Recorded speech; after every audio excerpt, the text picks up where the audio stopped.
Now, welcome students to the second part of The Solitary Reaper, the poem written by William Wordsworth.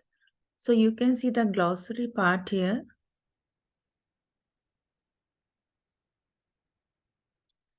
So here you can find the meaning of the difficult words. इसको आप सब लोग पढ़ेंगे और याद करेंगे. अब हम देखते हैं ये चूजिंग. आपको यहाँ पे ऑप्शन चूज करना है. मल्टीपल चॉइस क्वेश्चंस हैं. So I have marked the answers here. इसको आप ध्यान से देखेंगे. Coming to the next page. ये यहाँ पे कंटिन्यू हुआ है. So they are total 8. Now this are the question answers here in the B part. ठीक है. इन क्वेश्चंस को आपको 30 to 40 वर्ड्स में लिखना है और सी पार्ट के क्वेश्चन आंसर्स को लॉन्ग है ये आंसर्स, आपको इसको 40 to 50 वर्ड्स में लिखना है. यहाँ पर मैंने आपको क्वेश्चन आंसर्स दिए हुए हैं. ये देखिए, ये फर्स्ट वाले इसको इन क्वेश्चंस को आपको 3 to 4 सेंटेंस में लिखना है. फर्स्ट क्वेश्चन है describe the image of the reaper as depicted by the poet. Poet ने जिस तरीके से रीपर के बारे में हमको बताया है, वो गर्ल जो वहाँ पर फील्ड में काम कर रही थी, उसका हमको एक थोड़ा सा डिटेल देना है उसके बारे में. तो यहाँ पर मैंने आपको इसका आंसर दिया हुआ है. वो एक लोनली हाईलैंड गर्ल थी जो कि ग्रेन को कट कर रही थी अपने सिक्कल से. उसके हाथ में सिक्कल था और एक बड़ा ही सैड सॉन्ग वो गा रही थी. वो अकेली थी फील्ड में और वहाँ पर कोई नहीं था. और वो एक बिजी लेडी टाइप की इमेज हमको पोएट ने बताई है, जो बड़े सीरियसली अपना काम कर रही थी और अपने सॉन्ग को सीरियसली गा रही थी.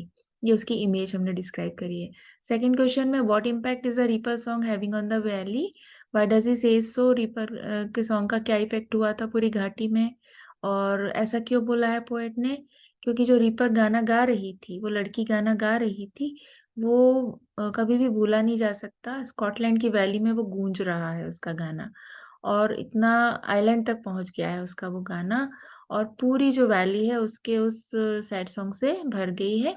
पोएट भी बहुत इम्प्रेस थे और वो चुपचाप खड़े होके उसके सॉन्ग को बिल्कुल मंत्रमुग्ध होकर सुन रहे थे.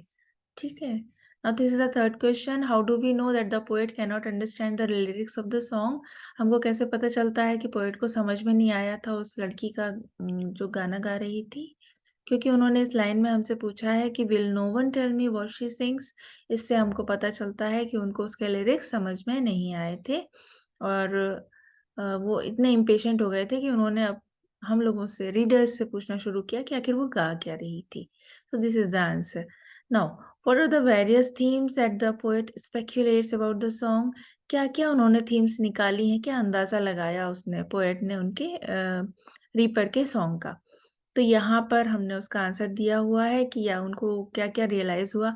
उनको पहले लगा कि बड़ी ही दुखी है वो लड़की, या उनको लगा कि कोई कुछ उसका खो गया है, या उसकी कुछ अधूरी इच्छा रह गई है, या उसको कोई दर्द है, कुछ दुख है जो वो daily day to day life में फेस करती है.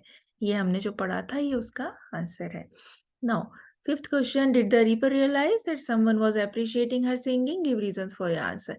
क्या रीपर को ऐसा लगा कि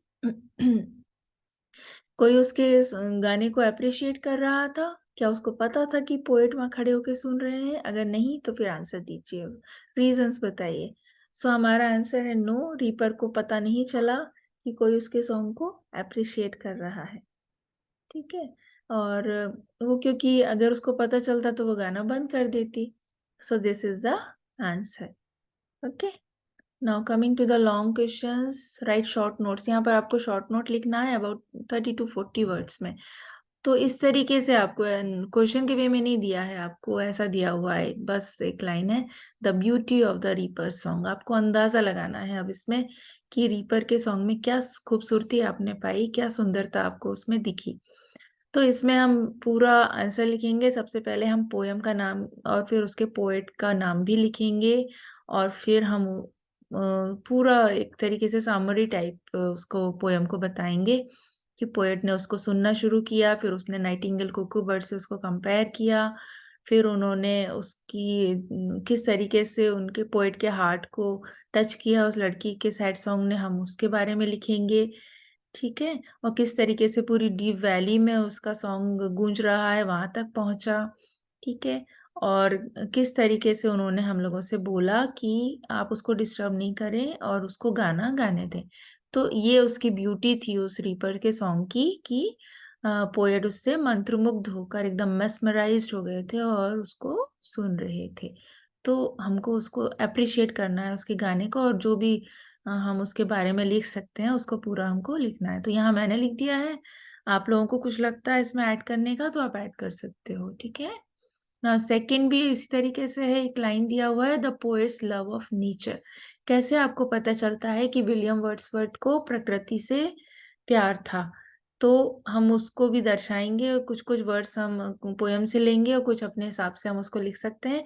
हम विलियम वर्ड्सवर्थ के नाम से इसको स्टार्ट करेंगे, उस पोएम का नाम अगेन हम उसमें लिखेंगे, उनको बताएंगे कि कैसे वो नेचर पोएट थे, जैसे मैंने आपको क्लास में बताया था, और क्यों कहलाते हैं वो वर्शिपर या लवर ऑफ नेचर। इस तरीके से हम उसके बारे में पूरा यहाँ पे डिफाइन किया हुआ है मैंने आपको।